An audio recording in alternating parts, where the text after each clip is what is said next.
मुलांची रोगप्रतिकारक शक्ती वाढवण्यासाठी आणि त्यांना भरपूर एनर्जी देण्यासाठी आज आपण मुगाचे आणि ड्रायफ्रूटचे लाडू बनवणार आहोत।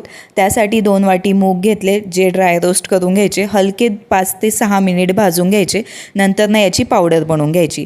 दुसरीकडे काजू, बदाम, चणे, त्याचबरोबर अक्रोड, मखाणा, खोबरं, शेंगदाणे, सफेद तीळ 1-1 वाटी घेतले, अर्धी वाटी वॉटरमेलन सीड आणि पंपकिन सीड घेतले, 1 वाटी मनुके आणि जवळपास 2 वाटी खजुराच्या बिया काढून घेतलेल्या आहेत। बाकी सर्व ड्राय रोस्ट केलं। खजूर आणि मनुके तुपात सॉफ्ट होईस्तोपर्यंत भाजून घ्यायचे। त्यासोबत ही जी मुगाची पावडर बनवली ना, ती देखील तुपामध्ये भाजून घेतलेली आहे। आता तुपाचं प्रमाण कमी जास्त होत असतं, त्यामुळे प्रमाण सांगत नाही। कलर चेंज होईस्तोपर्यंत तुपामध्ये ही जी पावडर होती मुगाची ती भाजून घेतली।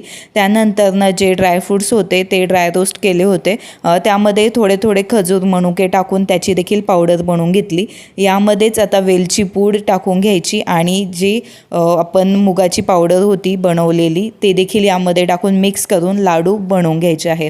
या लाडवामध्ये भरपूर प्रोटीन आहे, फायबर आहे, अँटीऑक्सिडंट आहे, त्याचबरोबर एनर्जी देण्यासाठी खूप फायदेशीर असे हे लाडू आहेत। त्यामुळे दररोज एक लाडू आपल्या लहान मुलांना देऊ शकता आणि वजन वाढीसाठी, रोगप्रतिकारक शक्ती वाढीसाठी उपयोगी आहे।